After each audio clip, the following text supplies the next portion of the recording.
starting right now. Good morning. Mike Greenberg here in Bristol this morning, and we have a terrific show coming your way. If you're a sports fan, we are going to occupy your time for the next 2 hours. Put your feet up. I got Dan Orlovsky and Marcus Spears, Pat McAfee in this hour. Stephen A. Smith is on the way, and Schefter with the very latest news as the new league year has begun, and there is some prime talent that remains on the market in free agency. Jadeveon Clowney still on the board. He's third in the NFL in pass rush win rate over the last 2 seasons, according to NFL Next Gen stats. You know who else is available? Melvin Gordon is out there. You know, he sat out the Chargers' first 4 games last season, holding out for a new contract that never came.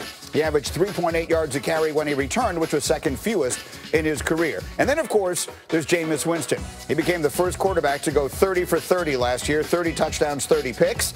He's on the market. His first career pass with the Bucs was a pick 6. It appears likely his last will be as well. Jameis Winston, of course, is looking for a new home because Tom Brady is set to take his old job as quarterback of the Tampa Bay Buccaneers. And despite the new league year opening at 4 p.m. yesterday, Brady and the Bucs have yet to officially agree to a deal. And we will bring Adam Schefter in on that in just a few moments to figure out whether there is any reason for concern. But first, there are my guys. Dan Orlovsky and Marcus Spears are here. And while we've been talking about this for a couple of days, Dan, I know you've been looking at a bunch of tape, and there's a point you want to make about this marriage.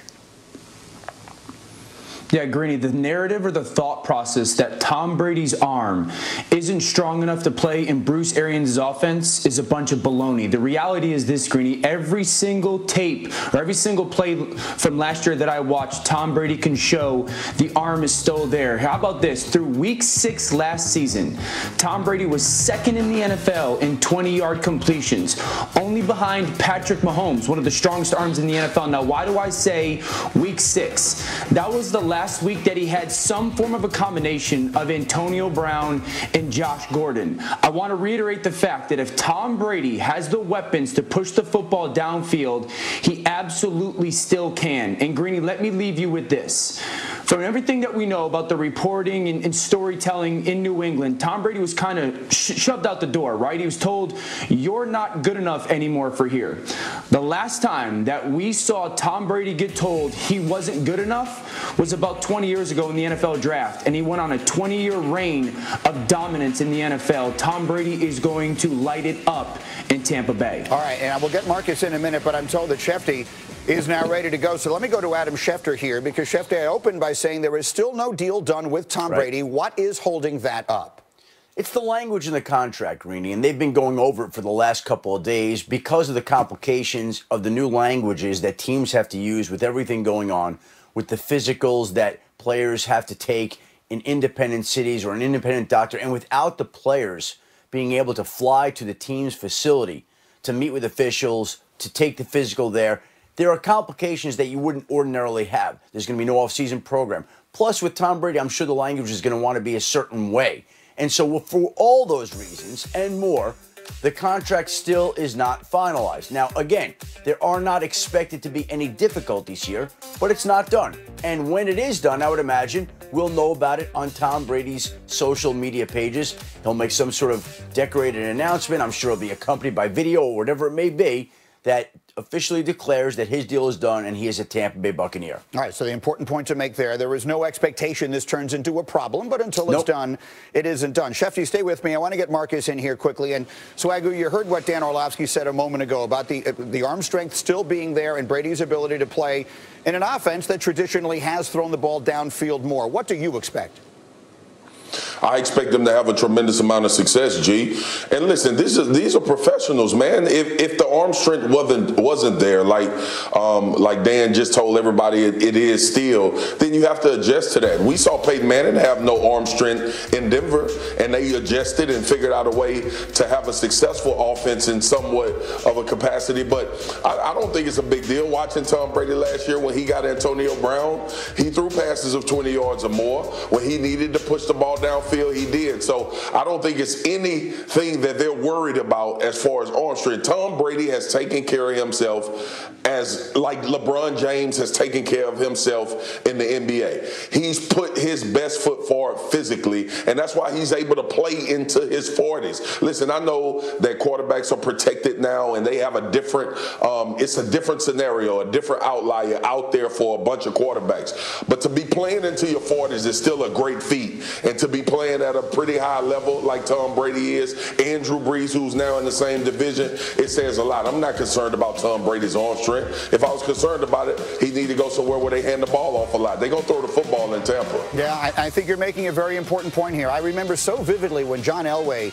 retired, and he was a lot younger than Brady is now. And one of the things he said is you just can't take any more hits at some point in your life. Well, the quarterbacks today aren't taking the volume or the viciousness of the hits that they did in that era. And I think that is a factor. We will see more of these guys playing later and later into their careers, or I guess into their lives. All right, guys, stay with me. I want to go back to Schefter here and run the hurry up through a few other things. Schefter, what is the latest on Lions corner Darius Slay?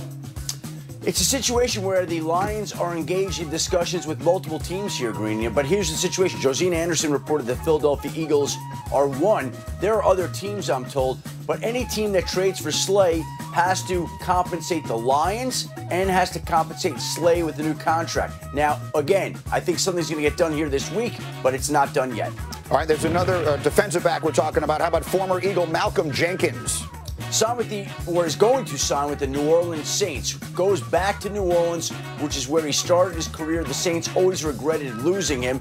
He takes the spot of Von Bell, who basically played his way out of contract there. So they get Malcolm Jenkins, lose Von Bell, and we'll see how that now shakes out in New Orleans. And now let's talk about Cam Newton. What's going on with him? Greeny, this is a tough one. I know the Panthers gave him permission to seek a trade, but the fact of the matter is that any team that is going to trade for Cam, a former MVP, is going to want to have him take a physical.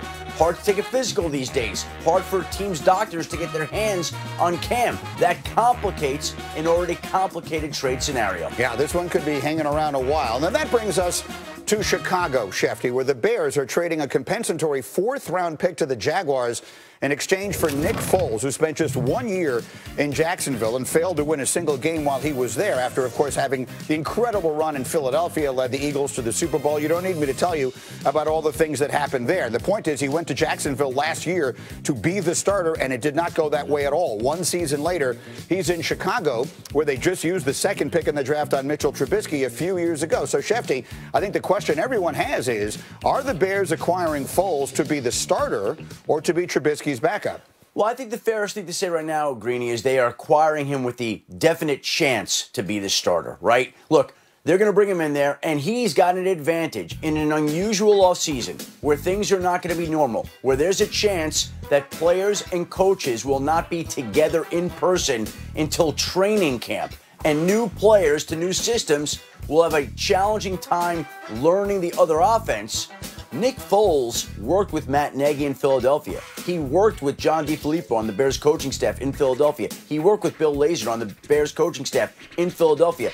He's going to know the Bears offense, and he's going to be able to hit the ground running. And the Bears knew they had to get a quarterback in there. So I would just say this right now. I think he's going to have the chance to start. We'll see how camp goes, but you don't go get a quarterback like Foles, redo his contract, restructure it, with the idea that he's not going to have a chance to start. The busiest man in the business is obviously Adam Schefter right now. Schefter, thank you, and we will continue with you as these stories continue to come in. Now let me go back to Dan and Marcus here. And Dan Orlovsky, I'll start with you again because, you know, the Bears, we wondered, will they bring in someone to start or will they bring in someone to back up Mitchell Trubisky? They sort of feel like they went somewhere in the middle. What do you expect to happen with the Bears' starting quarterback job?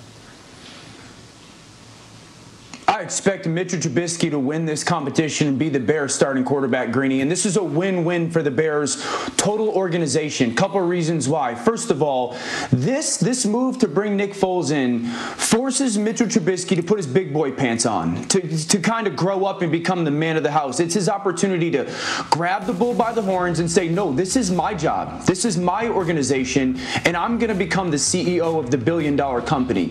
And then on the flip side, this now allows allows Matt Nagy, the head coach for the Chicago Bears and play caller, to really not baby Mitchell Trubisky. It's no longer, hey, you only started 13 games in college. This allows him to coach fearless. It allows him to push Mitchell Trubisky, because the reality is this: there's 51 other guys on that football team that are now going to understand, if Mitchell Trubisky does not step up and prove to us that he is our guy, we now have the safety net. We now have the ability to turn to somebody and go, you can win us football games if necessary. And that's freeing to everyone on that football team, Marcus. You know, as a defensive guy, that when you understand the quarterback either has to play well or there's going to be a different option, that is freeing as a full football team. And this is a win-win for the Bears organization. It was the best absolute move for everybody involved, Swagoo. Swagoo, I've got two questions for you. The first is, who will be the Chicago Bears starting quarterback week 1? And the second is, who will be the Chicago Bears starting quarterback week 8?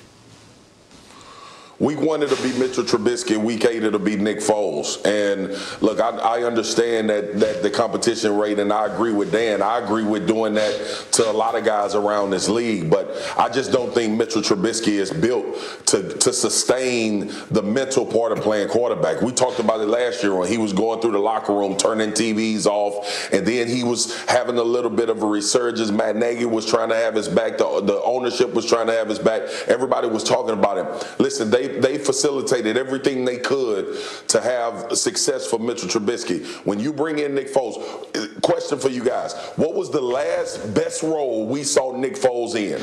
A backup. Coming in to take over for Carson Wentz, even though it was an injury, he came in and did a phenomenal job. And I don't want to go back to Super Bowl MVP and all of that, but Nick Foles has the ability to come in after guys when they either sustain an injury or have a problem and have success. Listen, I just think, I heard Mike Tannenbaum say this last night. The quarterback position is a developmental position. And I mean, I think it's phrased so well. And I think we're just looking at Mitchell Trubisky as a finished product, and he's not that. And Nick Foles is the ideal guy to go, you can do this, and I'm going to help you do this and play as well as you can. It's the perfect fit, and I believe in Trubisky still. I think I like the idea of it being a developmental position, but there's also an issue of patience, and we'll see if the Bears run out of that quickly. Guys, we're just getting started. Tons to do.